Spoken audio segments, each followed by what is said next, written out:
Yo, what's up guys? Chandler here. We are going to answer this burning question. Hold on to your britches because it's about to get crazy. Anyways, so what we got here is the question is, what KPIs should you be tracking? And that's what we're gonna hit today. And we're gonna hit it in why you should be tracking it, how, what, and when.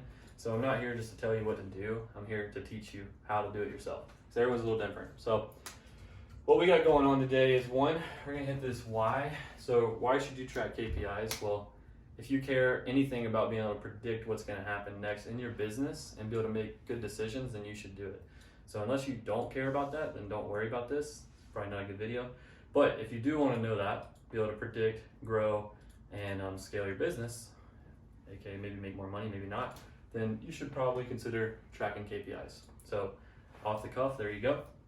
Next up, how should we be tracking these KPIs? So, and this is more really so how revolving around how should you decide what KPIs to track. So how should you figure this out? I'm not sure why I cap this, but how should you figure this out? Well, first up, what you want to do is you want to figure out what does it look like from the first dollar that you spend to when you make money. So I know that sounds very vague, right? But when you spend $1 on marketing to generate a lead, you know, what happens to that lead? What process does that seller, that person, since we're talking wholesaling, what process does that seller go through all the way until you make money? So again, think of it every single time these things are going to happen. So let's think from a very general standpoint. Very general standpoint, you're going to generate a lead. That person's interested in selling their house, right? For us, you know, I'll go over us when we hit the what, but you're going to get someone who's interested in selling their house, right? That's a lead. Then you're going to have to give that person an offer, right? And then you're going to get them under a contract, and then you're going to find a buyer, and then you're going to collect an assignment fee, which is your revenue. And it costs you money to do everything, right? So off the cuff, there's a very simple. Now for us, now we have an extra step in there. So when we get a lead, we have another step of qualification, which a lot of people do, right? Some people call it a qualified lead. Some people call it an appointment. There's different scenarios, right? So for us, we call it an appointment. So that's the next step. So we have a lead that is generated. Then we have an appointment that's set. Then on that appointment, we're going to be giving offers. Now that's not something that we're really tracking in the core model of exactly what you want. However, it's very important to track. We do track it, of course. But then once you get an appointment, you get a contract. Once you get a contract, then you get sold deals. And then under sold deals after that, you get revenue. And then of course, for everything you have expenses, right? So that's how we think about it, right? So for your core, and we're building a core KPI foundation. And this is what I call a manufacturing line.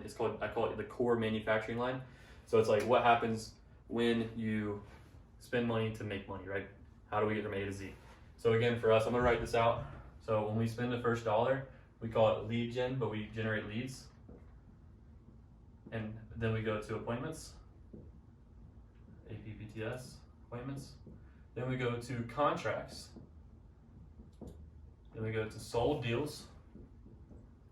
Then we just go to rev. And then we got expenses for everything. So expenses. So you have expenses for every single part, right? Now in front of leads, I have what I call an input KPI. If you're doing your own lead gen, if you don't have another company, and that's like if we're doing texting, if we're doing cold calling, direct mail, whatever that might be, then I call it an input. So it's like a marketing input, and it's like how many inputs to a lead. Now this one's a little different because it's per marketing source, right? So you got direct mail, you got SMS, you got cold call. So each one of these is different to a lead, right? Now, you can have an overall number, of course, which can be your overall.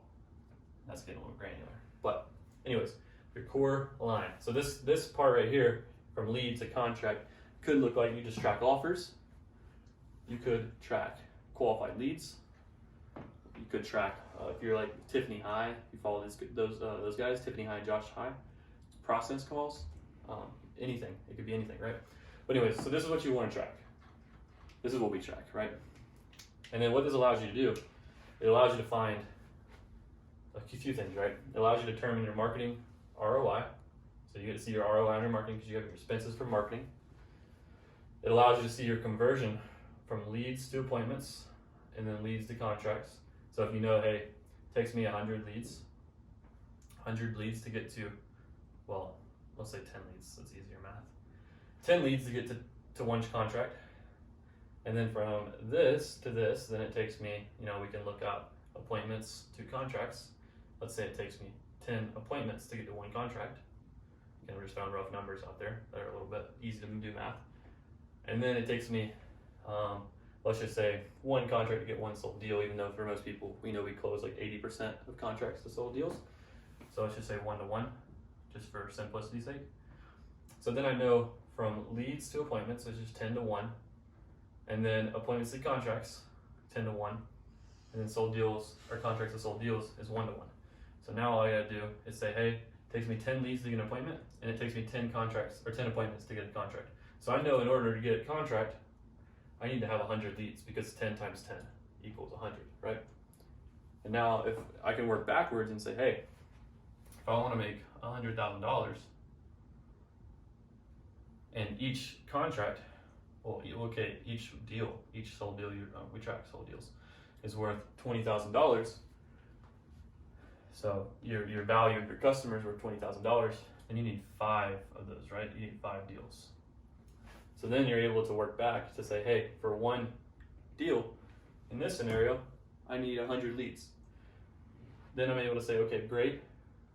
5 times 100 is 500 leads. So in order to get this, I need 500 leads. And then now, because I know my expenses per lead, because I can say total expenses divided by lead, and this is a math lesson at this point almost now. I'm a dang calculus teacher. Hopefully not boring you to death. But at this point, if I know my cost per lead, let's just say it's $10, and I need 500 leads, then 500 times 10 equals, add to 0, $5,000, which is going to be pretty low, right? But $5,000 for $100,000 doesn't look too bad, right? So that's the math, and this is why it's important to track these few things, right? So very important to recap. You have your marketing inputs here. You then have your leads that you generate. You have appointments for us. Could be offers, could be anything. What's between leads and contracts so that everything goes through. Then contracts, then sold deals, and revenue, right? So, and then you got expenses for everything. So I'm tracking my expenses by marketing source, by what does it take me to get to an appointment? So what does it take me to get from lead to appointment? What does it take me to get from appointment to contract? Contract sold, and then all of it together, so I can see total. You can project your net profit as well. All right, so last part is when. So when do we track these numbers? So when do you actually take them down and track them? So we do it on a daily basis. We take it down. And the reason we do it on a daily basis, and we're writing this down, is because it allows us to take reports on these most important key spots, right? So for the macro side of seeing your business, you want to track it on the last, I'm just putting last because it's easy for one time, the last 30 days, the last 60, 90, and then 180. So what this allows you to see is short term. So let's start from here. Very long term, 90 days is a good amount of time. 60 days is a between time, so you can see some change. Like, are we getting better? Are we getting worse? You can see trends, right? And 30 days is a much more short period of time. Now, for a lot of times when you're going through a lot of change, I recommend tracking this on a weekly basis. So I want to look at it, and now I'm tracking and reviewing on these time intervals, right? Very regularly. However, I'm looking at this stuff. Sometimes it's good to look at it on a 7-day basis, right? So 7 days, when you're changing a lot, when a lot of stuff's going on. Once you get more stable, then you can transition more down to here, because it's a little bit more predictable. But if you're in the business and things are going quick, 7-day period to look at them. And as far as like how to manage this kind of stuff, we'll get into that later. More details, there's gonna be a bunch more videos going down on how we're gonna best utilize this to break off into much more things, so you can predict people, marketing, and just return on your dollars, right? So that's pretty much it. If you have any questions, the next video will go in deeper on this manufacturing line, but this is the first baseline, right? You need to use this core manufacturing line, your core manufacturing line, to determine a baseline. So your core manufacturing line helps you determine a baseline for your business on how you're converting from dollars spent to dollars made, all the way in between, right? All the way in between. So that's that. Now I'm going to define baseline here, just for you guys so you know it.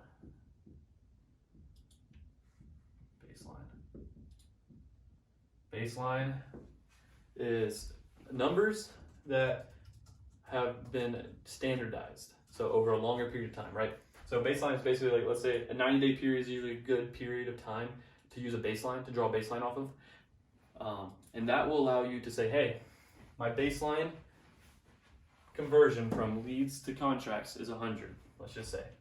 Let's say that's your normal, right? You could use percentages, you could use whatever you want to do. So if it's 100, it'd be a 1%. If it's 100 leads to get one contract, that would be a 1% conversion, or 100%. Now, we'll get into more details of this later, but 100 to 1. So that's that. Now, if I could say, hey, if we're producing at a 1.2% lead to contract, then we're doing good compared to our baseline, right? So we can keep pushing this up. We know what our baseline is. Hey, let's measure in the short term, see if we can do better every week. See if we can do better in the short term. And again, remember, your baseline is great for determining, hey, how are we doing right now on the long term? And then how can we get better? So you just compare against your baseline, comparing against historical trends, right? So if we're doing this, can we do better than that? That's what you're trying to do. Also, if you're doing worse, then you probably should step in and do something, right? So anyways, know the core manufacturing line, build it for your business, and start tracking those numbers on a daily basis, get that baseline built, and go from there. We'll see you in the next one.